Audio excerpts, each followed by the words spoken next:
ओम नमो भगवते वासुदेवाय।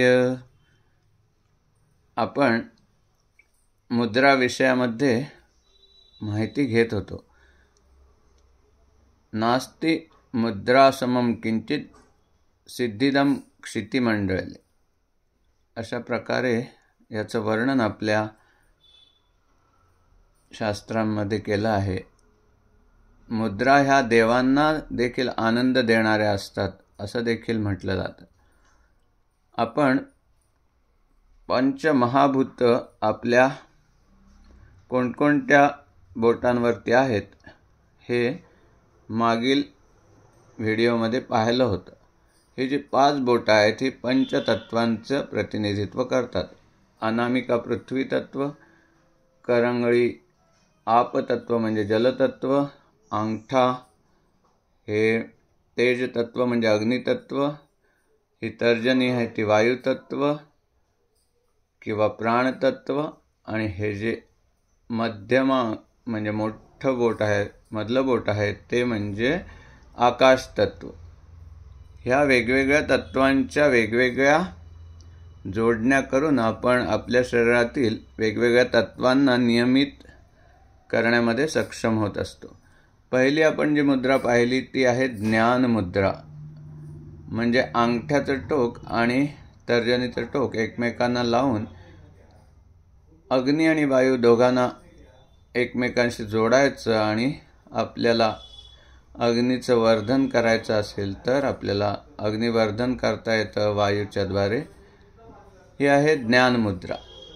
ह्याच्यामध्ये धारणाशक्ती, ध्यानात्मक स्थितीचा विकास करता येतो, एकाग्रता वाढते, स्मरणशक्ती वाढते आणि आपल्या मेंदूच्या क्रिया अधिक कार्यक्षम होतात। यानंतर आपण पाहिलं होतं ही आहे वायू मुद्रा।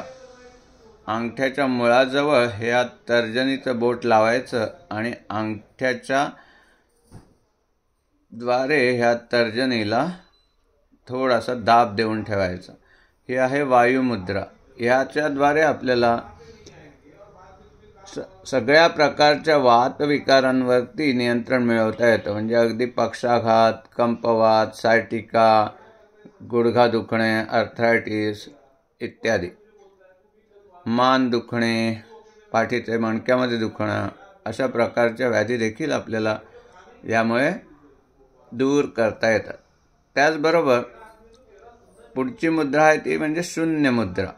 शून्य मुद्रा यामध्ये आपल्याला कमीत कमी जर का 1 तास जर ह्या मुद्रेचा आपण अभ्यास केला तर आपल्याला कानाचे विकार दूर करता येतात। कानदुखी, बहिरापणा, तसंच कमी ऐकू येणं, आणि ह्या मुद्रेने आपल्याला आपल्या हिरड्यांची मजबूती देखील वाढवता येते।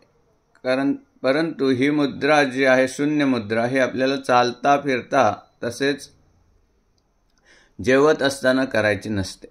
यानंतर पुढची मुद्रा आहे ती म्हणजे पृथ्वी मुद्रा। पृथ्वी मुद्रा म्हणजे हे जे पृथ्वी तत्वाचं बोट आणि अग्नी तत्वाचा अंगठा यामध्ये संपर्क करायचा आणि बाकीची 3 बोटं सरळ ठेवून द्यायची। ही आहे पृथ्वी मुद्रा।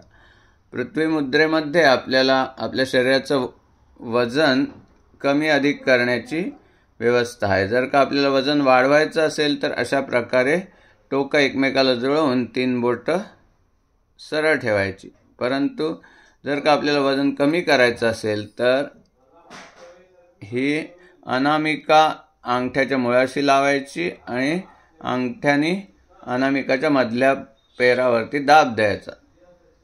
अशा प्रकारे ही झाली पृथ्वी मुद्राचा दुसरा प्रकार, म्हणजे सूर्यमुद्रा देखील त्याला म्हटलं जातं। ह्याच्या निरंतर अभ्यासाने आपल्याला शारीरिक दुर्बलता दूर करता येते, शरीरामध्ये स्फूर्ती आणि कांती याचं वर्धन होतं।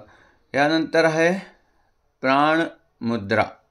प्राणमुद्रा म्हणजे ह्या 2 बोटं, करंगळी आणि त्याच्या शेजारचं म्हणजे अनामिका, या दोघांची टोकं अंगठ्याला जोडून ठेवायची। ही झाली प्राणमुद्रा, आणि बाकीची 2 बोटं सरळ ठेवायची।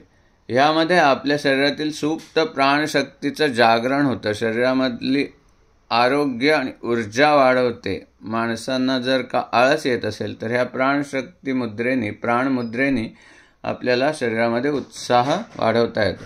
यानंतर पुढची मुद्रा आहे ती म्हणजे अपान मुद्रा. अपान मुद्रेमध्ये मधलं बोट आणि अनामिका यांची टोकं आपल्याला अंगठ्याला जोडून ठेवायची असतात आणि बाकीची 2 बोटं अशी सरळ बाजूला उभी करायची असतात. याला म्हणायचं अपान मुद्रा. याच्याद्वारे अपान वायूचं जे कार्य आहे शरीरामधून जे विजातीय द्रव्य आहेत ते बाहेर टाकण्याचं, तर ते कार्य यामध्ये सुधारता येतं आणि शरीर अधिकाधिक शुद्ध होतं. ज्यांना बद्धकोष्ठतेसारखे विकार असतात त्यांनी जेवणानंतरही अर्ध्या तासाने अपान मुद्रा जर का अर्धा 1 तास केली तर चांगला परिणाम पाहता येतो. यानंतर पुढची आहे अपान वायुमुद्रा.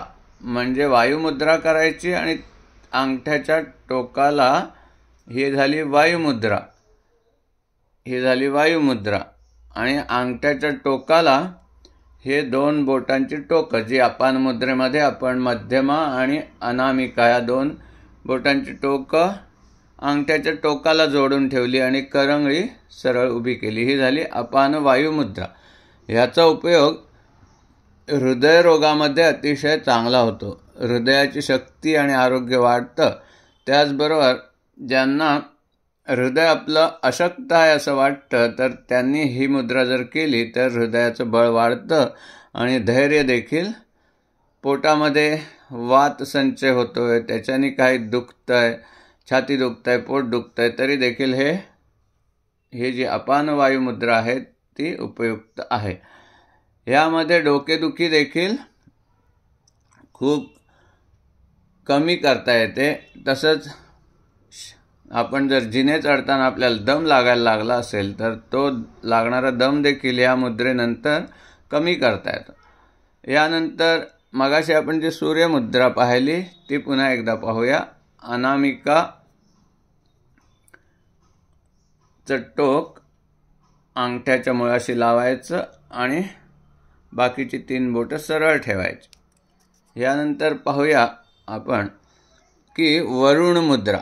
हे आपली जी करंगळी आहे, करंगळीचं टोक आणि अंगठ्याचं टोक ही आपण एकमेकाला जोडायचं आणि बाकी 3 बोटं सरळ ठेवायची.